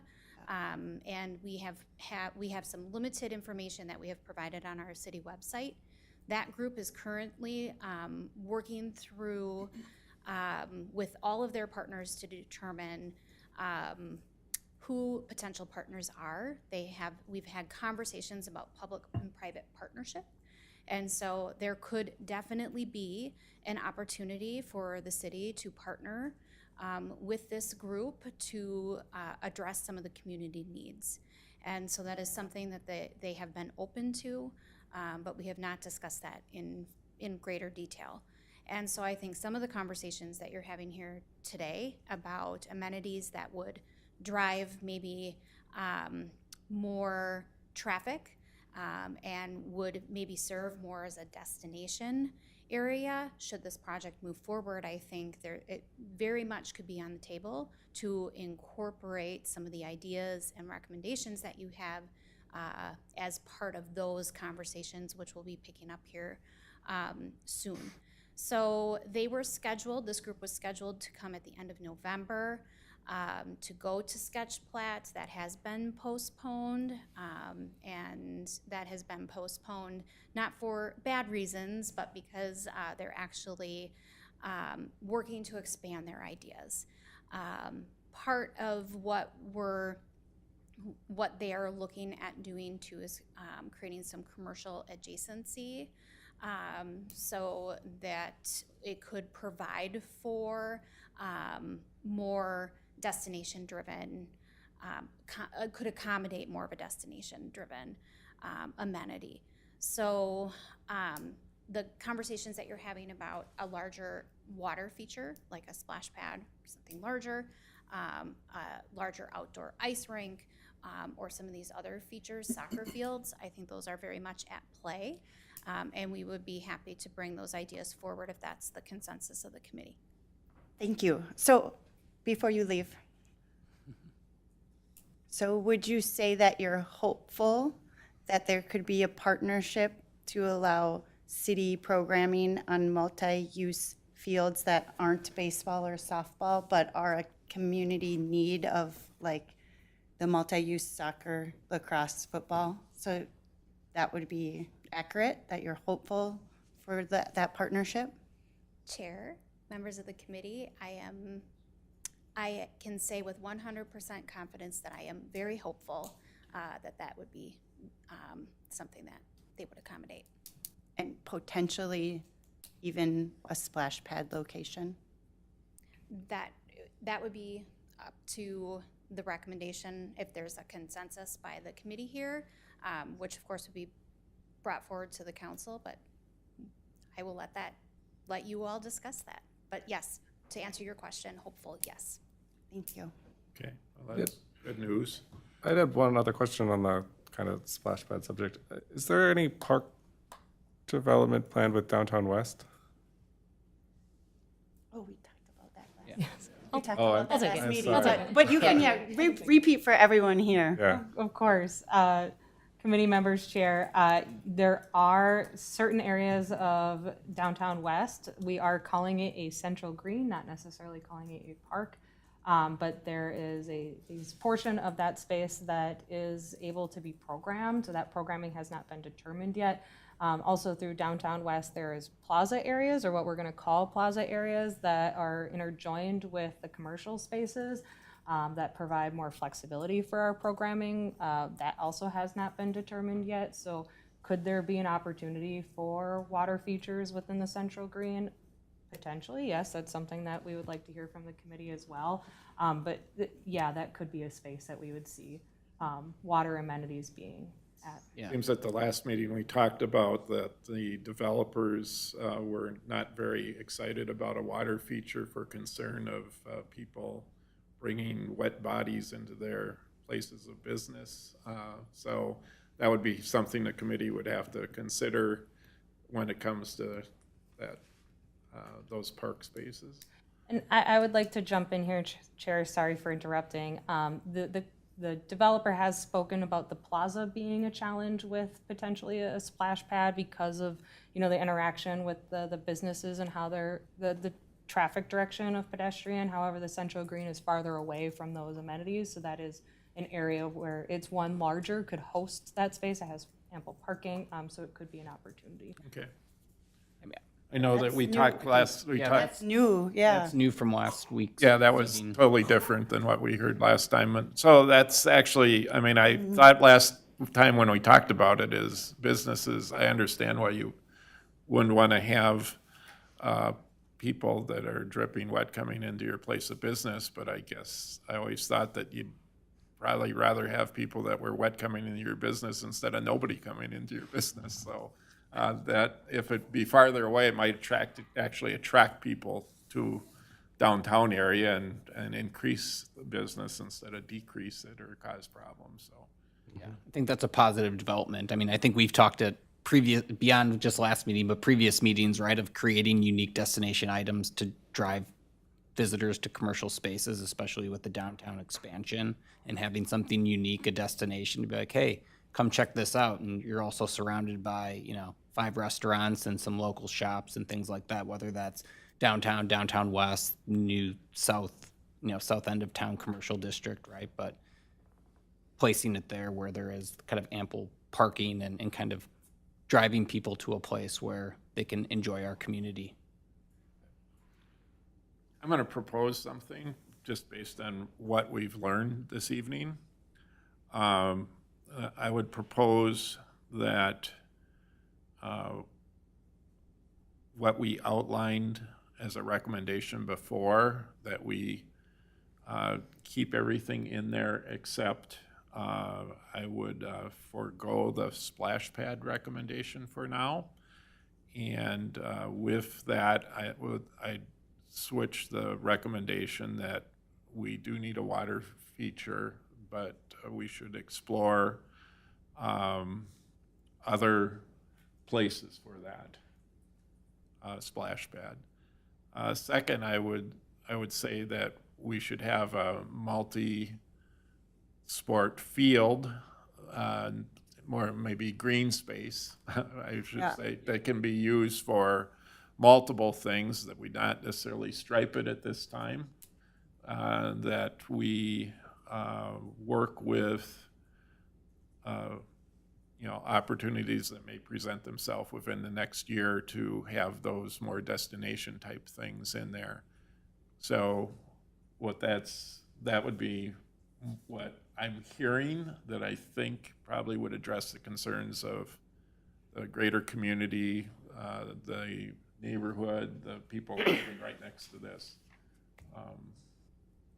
I'd add for the green space, curious others, if we could add the outdoor ice rink as a recommendation for the winter on that multi-use green space, or just green space. Yes, it sounds like that's already kind of be under investigation based on what Alyssa said, that the council already set aside money for that, is my understanding of where we could have an outdoor ice rink. Are we just creating, just thinking out loud, if we have ice skating or hockey arena or whatever in the neighborhood, are we creating the same problem we are with soccer fields, only it's going to be in the winter now instead of the summer? Because I don't think we're going to have one of these in each park. I don't think that's what I heard. So we're looking at that. So before we jump into that, are we just swapping a soccer field for a hockey rink, and hockey rinks and it's dark? We're going to need lights on a hockey rink, not on a soccer field. So maybe be careful what we ask for if we have a concern in the community. I fully kind of agreed with what you said about the splash pad. I do think the survey results were pretty clear that a soccer field is highly desirable. And I think there is room for it in this park, and there's room for parking, and it's close to a main road. It makes a lot of sense to me as a location for that. I'm not sure that it shouldn't be a soccer field, just speaking for myself. I'd be curious to hear what kind of other so community I'll members. repeat what I repeated last time. Have you been to a youth soccer or other sporting event? Not recently. Okay, so here's the situation. If there's a game there, you have 2 teams. If there's 2 teams, you have 15 kids on each team. So that's 15 cars each team minimum. But guess what? Parents don't drive together because you have other kids that you're driving around. Also, grandma and grandpa, multiple grandma and grandpas sometimes show up at games. And then if you are on any sort of team, you're required to get there 45 minutes early. So now you don't just have 2 teams there, you actually have 4 teams there. So like Rhapsody and Lake Town and whatnot with the little parking lots, like you have like softball practice there, and it's just mom and dad dropping off their child and heading home because you're using a Victoria amenity and it's awesome, and you have 10, 12 little girls out there, but like we can't control what those fields are programmed with. That's what we understood. Like, we can't restrict it to only practices. We're not allowed to do that. So they would then be programmed for games. So that's where I expressed a lot of concern over the soccer field, is because just the amount of people that would be at a game it really compounds really quickly. I agree. I think programming games, soccer games in that neighborhood, I just think the traffic is going to be. And newly, we learned that we might be hopeful for a partnership at Athletes Village, and that's new from last time too. And that hope is like that they would be open to a partnership when they're already bringing athletes to their facilities, and maybe that they're open to expanding, the certain type of, field offerings that they have there. I just think that that's a huge potential opportunity for us instead of putting any sort of striped field inside a neighborhood. Yeah, I agree. I think if it's a space that can be used for recreation, it's great. Once you stripe it, it changes the narrative. I mean, using the Lake Bridge statistics that Alyssa gave us to kick off the meeting, between April and October, Lake Bridge had 180 rentals. So that's 6 months. That's one a day. And it's not all just one a day, but if one a day is a lot, and then that's stacked up with some gaps. And I think to Mary and Amanda's point, right, like the traffic and the demand would be tough. I think there's other locations, whether it's a potential opportunity at Athletes Village or it's looking at spaces more central, like Lions Park, that could be repurposed if there's a substantial need for the community. That's more of a community park. Open to other examples, but I mean, I think from a recommendation standpoint, I was in line with the field that would not be striped. At least at this time. I think that was my proposal at this time. Yep. Was just to have the green space, as I wouldn't eliminate it for future use if the other doesn't materialize, but I think it's clear that a soccer field's needed, and it's wanted.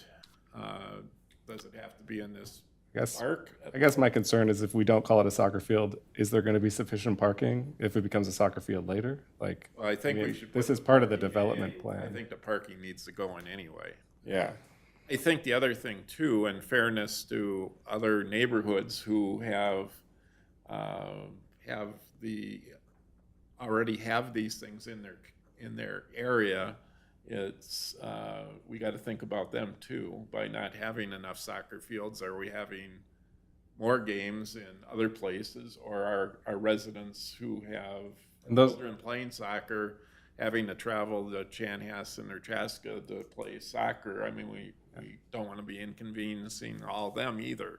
So that, I mean, and those we other gotta work residents together as a community here, and sometimes when you live by a park, you're going to have some things that you really like, and you're going to have some things that probably you wouldn't necessarily want. And part of that's being part of a community and understanding the need for different things. And part of it as a community and leaders is recognizing we maybe can't have everything we want in a neighborhood park, as we don't want to. That's why we discussed, even though pickleball was one of the things that came up last time, we said we don't think people may want it. It's going to be pretty noisy in that neighborhood, and we have other capacities. So we kind of pushed that off to the side and said, we have that in a central location now. It's not fully utilized at the present time. So let's do that. So we all need to work together and have an understanding that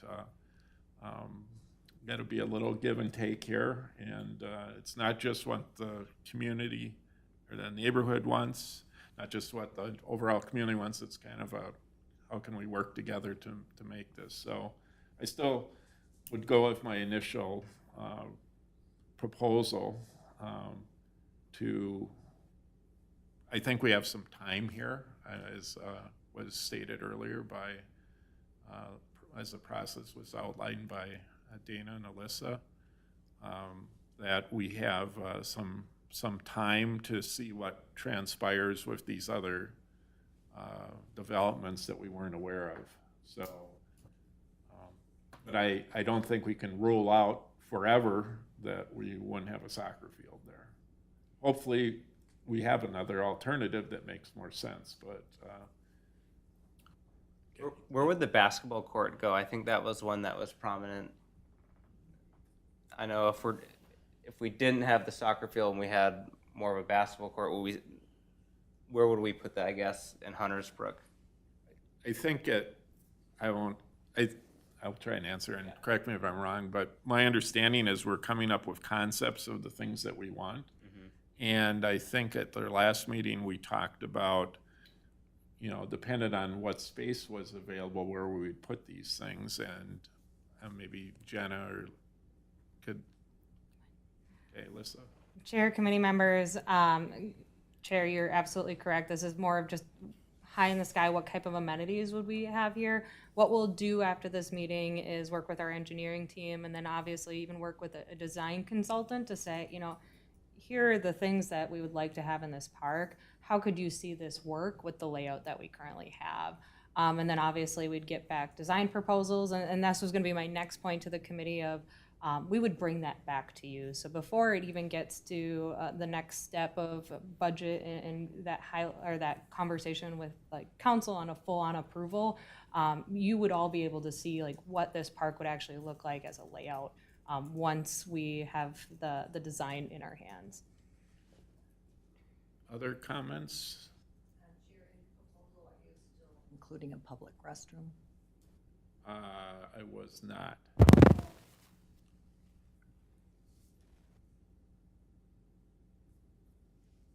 We didn't. So maybe a quick accounting of what's in and what's out. Okay. Didn't I do? I have it written down Okay, based on good. Please do. playground for all, addressing 5 through 12 with traditional features, which traditional features like playground items can include swings, zip lines, climbing, but another feature is the obstacle. And then scratching soccer field, scratching splash pad, scratching bathrooms. There will still need to be parking of some sort, is what I have written down, and a covered picnic shelter of some sort providing shade, I have written down as well. So I did have a question on the basketball court, because we did have that at the other park, but based on feedback, it sounded like this Huntersbrook neighborhood really wanted the inclusion of a basketball court. Yeah, I would put basketball court in the Huntersbrook one. Field, I didn't hear that. Green space? Calling it green space. I didn't put multi-use because that's something different. So green space would be, And then what the other thing was, didn't we have a dog run or something? well, that's in the Marsh other Hollow. one. So we haven't even got to that Okay, well, recommendation. I think we're just, you know, what we don't want to do is we just don't want to transfer this whole thing and have this same discussion next week with the Marsh Howell neighborhood. I think it's these amenities in these two parks is kind of what I was trying to get at, with our recommendation overall. I'm sorry if I wasn't clear on that. Oh. I didn't understand that. I didn't understand that Okay, either, I because didn't I still had Marsh Hollow in a separate column. What, you have something, Alyssa? I would- Alyssa? Just a clarifying question, Chair, committee members. For the playground unit, would we want to do a 0 to 12 with variety of amenities, not 5 to 12? Correct. Yep. Correct. Okay, good catch. And then I guess a question for the committee and open to thoughts, but on like the covered shelter, was that just to accommodate the shaded structure area? Like, would Well, it have to be a permanent structure, or would it just be a shade feature? I mean, I think, I don't know, I believe like that would maybe be brought back to us because specific neighborhood said like they did want picnic features and they also wanted shade Okay, that was, features. okay, that wasn't, and that's new. Yeah. That's new. We didn't talk about that last time, or we did and we didn't put it on, didn't get a priority, so that would be something new. We also didn't include, when we look at both parks, there was a hammock village or hammocks or whatever by the park area Marsh and Hollow. trails or whatever. I'll say one thing on the Marsh Hollow one. I think I know we're trying to go through our list here, but I think we did at the last meeting, I know it wasn't perfect on maybe the exact things, but we were trying to get a unique aspect to each one. I want to make sure we don't lose, especially on Marsh Hollow. I think that has the chance with the wooded features, the shade people want, like it's in the woods. Let's not lose that aspect. That's going to make it a unique park and not have the 20 years they're going to ask, why on earth did this committee do copycat in both spots, and it's not getting used anymore. Would we have the ability to add a sledding hill at Marsh Hollow, Jenna, do you think? I'm hearing the community ask for a sledding hill, and that park has the topography possibly for a sledding hill? It's something that can be considered, yes. Again, I think that's a good point, but we had talked before about if you have a hill, you're gonna have sledding, whether it's organized or not. If you call it an organized sledding hill, you're also gonna get people coming from other places in the community to go sliding, so you keep that in mind too. Well, it impacts how you plan the park because you don't want to be like landing the park into the Yeah. parking lot or, you know, that kind of Yeah, thing, good- so. Good point. Okay, good. Before we go to a vote, I would just say that I kind of view our role as the committee here is to make recommendations that represent the asks of the community. And I think the asks of the community based on the survey results, based on the people who voted in the survey, pretty clearly say soccer field. I don't feel it's a good conscience to recommend to city council that we not put in a soccer field based on the survey results. I just want it for the record. Okay.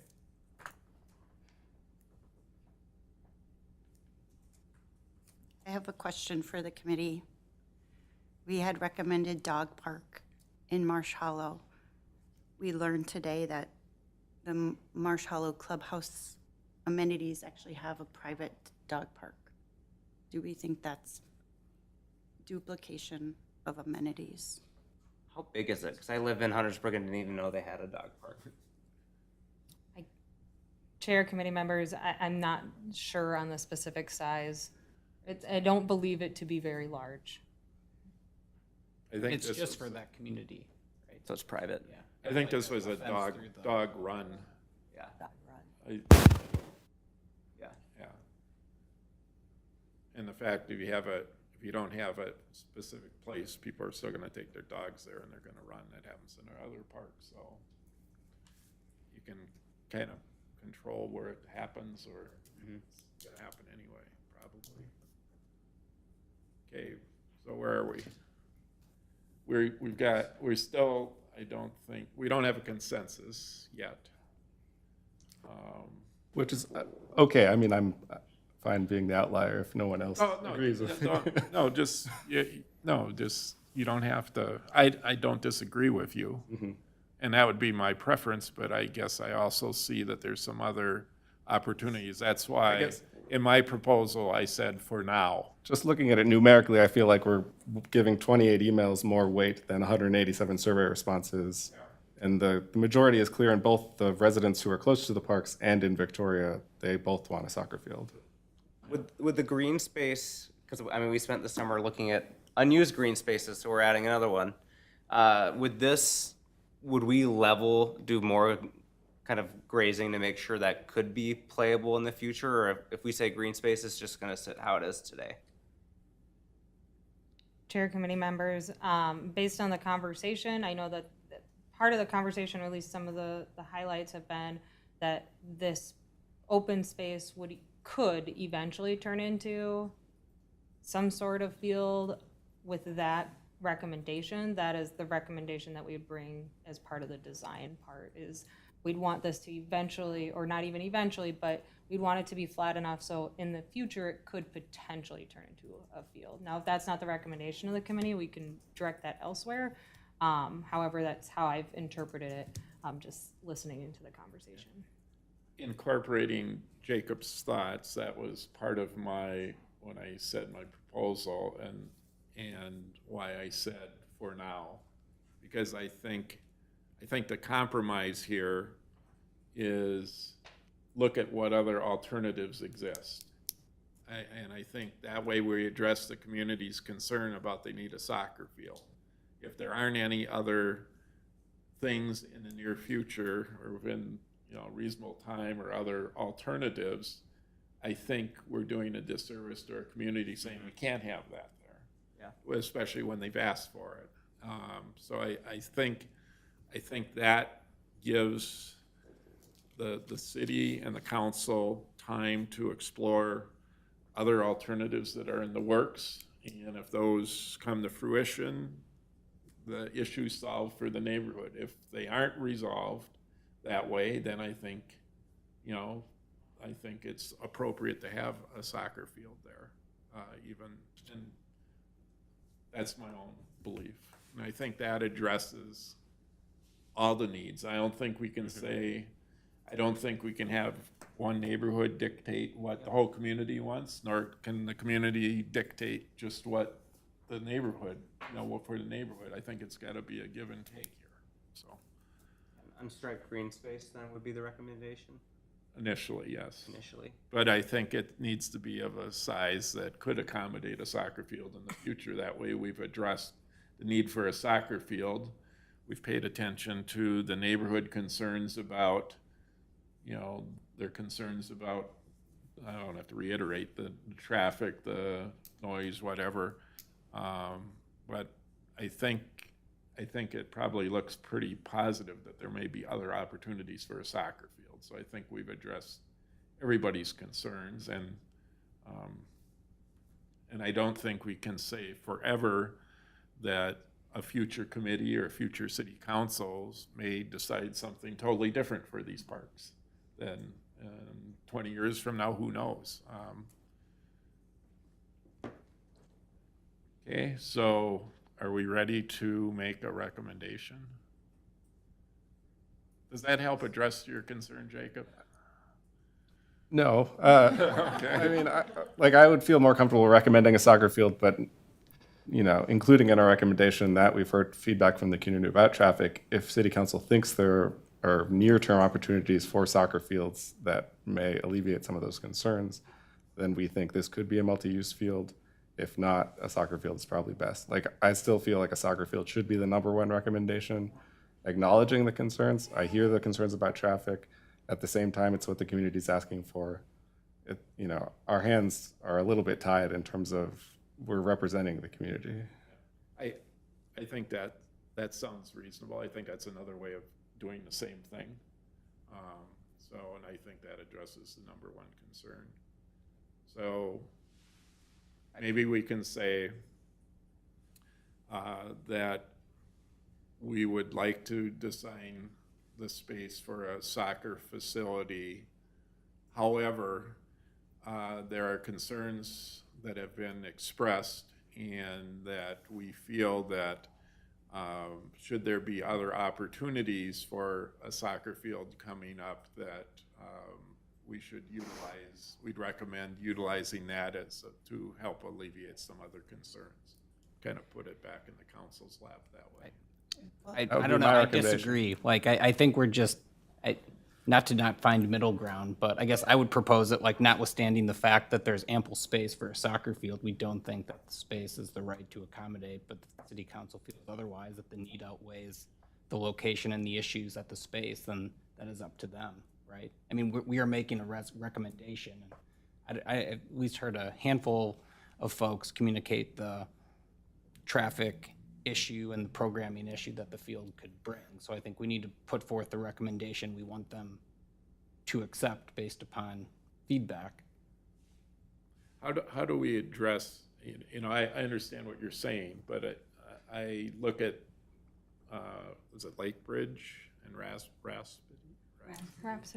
whatever, you know, that already have these. I think we're getting into But some dangerous areas here. I think, I think we know that soccer field is a need, or a want, certainly a want, probably a need, based on input that we've got from our community. I think we've heard that there's other potential options that would solve this whole issue, but I don't think we can permanently say that we're never going to have a sports field in this park when we don't know for sure that we have these other ones. Now, I think perhaps we would all agree that if these other developments take place and there's soccer fields or sports fields that the public can use, that'd be great. Then we solved the problem. But however, if there isn't, I don't think we can say there's never going to be a soccer field in this park. I think that we'd be lying to our citizens, because we don't know what a future council or future park board, park committee would recommend. So. Yeah, I don't disagree. I think we're making a recommendation today with today's lens, and you can see what's going on in Lake Bridge and what the need is, right? But we're making the decision through, at today, and I think we're not foreclosing on it in the future. And I think it is this balance, right? There are a lot of survey results that show soccer field, but we're here tonight having this conversation again because there were 28 community emails that the city council read and encouraged us to reconsider the recommendations, right? So they heard, they listened, and we were kind of redirected here for this conversation. So I think when you when you weigh those in balance, I think we need to consider that as well. Well, I certainly we do need to consider that, but we also got to consider the 188 people who said they wanted a soccer field. Yeah. City Council passed it back to us before the survey results were broken down by people close to the parks and in Victoria, and both of which are consistent with the soccer field. So that's why I feel like we should stay with the recommendation of soccer field. Not, I'm not saying that if we had broken down the survey results and it turned out that everybody voting for the soccer field was from outside of Victoria, that's a different story. But that wasn't what the data show. You're gonna say soccer. Please, hey, we're not say please. This isn't an open forum right now. It's just a committee. You can talk to us afterwards. Thank you. Okay. Can I ask Jenna?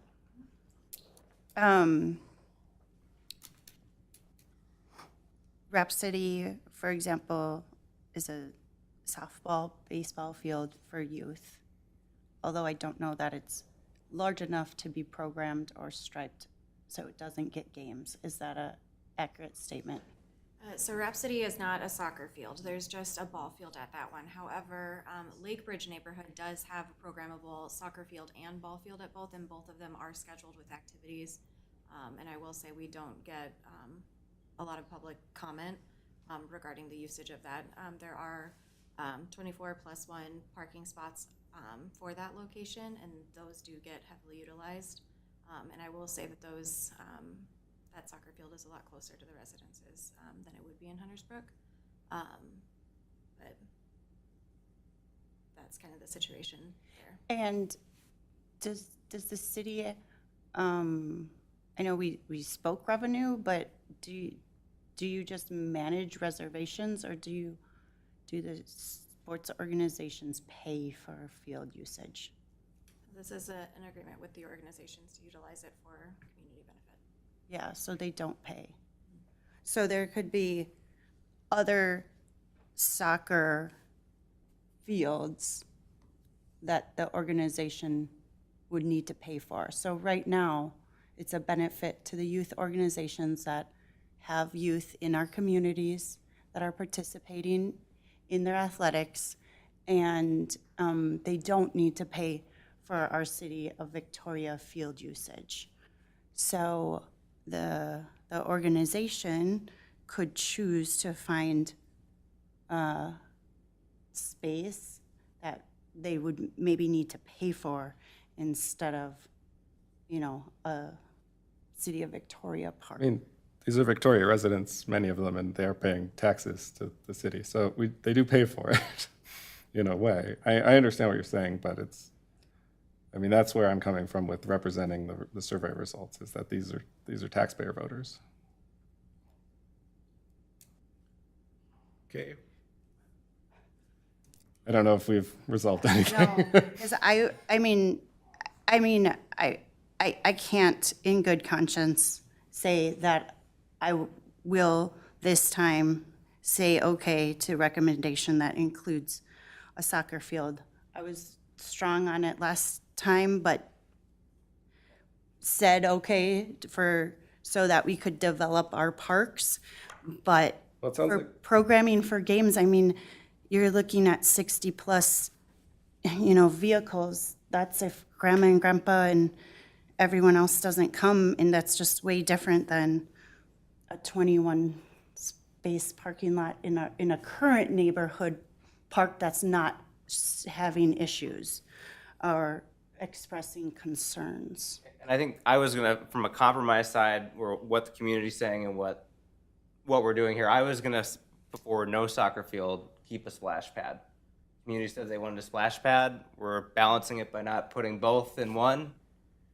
So I was gonna try to go that route, was how I would have proposed it. Leave that as like a basketball court, which is what the community wants. The community wants a splash pad. You now hit a gap in water feature, and you hit the basketball court multi-use flat space that we have there for that neighborhood.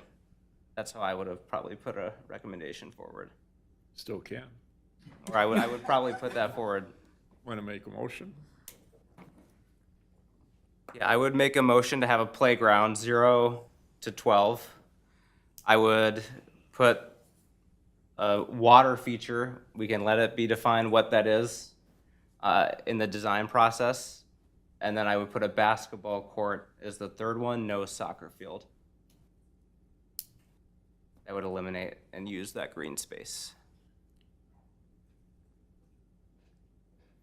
Okay, did we get all the things, other things that we're missing something in there? I don't have that list. We're Parking and parking and covered shelter. Parking, we can work through it, but covered shelter, yeah. Alyssa? Chair, I just wanted to note, we don't need a formal motion. This is a discussion item. So what we would like is consensus, whether it's 4 of you making a decision on what you'd like these spaces to be. It doesn't have to be a formal motion. The advantage of having a formal motion is that we aren't rehashing the same Every thing for the time. next 7 meetings, so.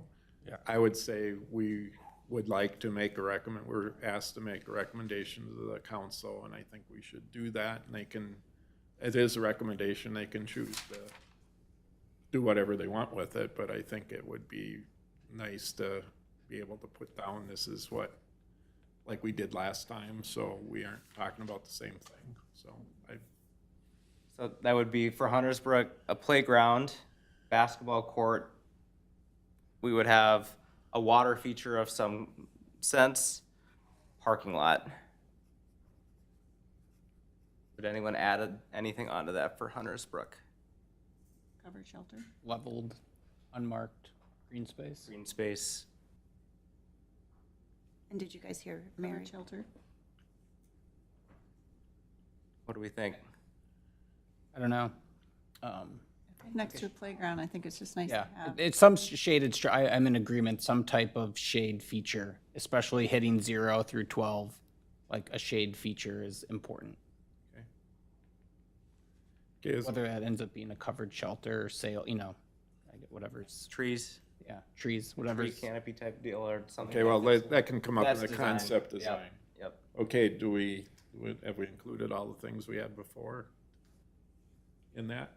Is there a second, you want to add that? Yeah, so I've got a motion for Huntersbrook to be a playground 0 to 12.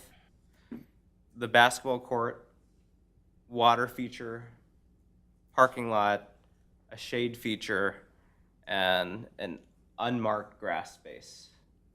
Okay. Green space. Is there a second to that motion? I'll second it. Any further discussion? All those in favor of said motion, say aye. Aye. Aye. Opposed, say no. No. Okay, we have one no, and rest, yeah, ayes, so motion carries. Okay, so that's just a recommendation that we have after considering, the new information that we had. Now, we have the other park. Do we want to do that? You want to make a motion on the things we have on that? Or is anybody? I can. Okay, Okay, so for Marsh Hollow, based on what we've discussed here, we would make a recommendation to include a playground, nature themed, a dog run, a hammock village, and based on feedback, a sledding hill. And a sledding hill. Is in the current list, is that? There wasn't a parking lot in this original recommendation. We didn't discuss parking on this It's in the note. property. It is in the It is in the notes. notes, but Okay, Yeah, she didn't mention it tonight, but I think we did. okay. Yeah. I would suggest dropping the dog run. We're pretty close to some very big dog parks, and I think they're a little bit of a chore to maintain and keep nice. So, I don't, and since there is already a dog run in that neighborhood for the people who live in that neighborhood, seems a little unnecessary. Alyssa, were you going to address the parking? Thank you, Chair, committee members. I am looking this up quick, and I'll actually pull it up here for Marsh Hollow. I want to check to make sure there isn't bump out parking already included nearby that park. So obviously you have the ability to make the decision on if a parking lot makes sense for this, but there is, I believe, some sort of bump out parking, and Jenna is saying yes, so I believe that is the case then. okay. Yeah, so there are a few spots already available.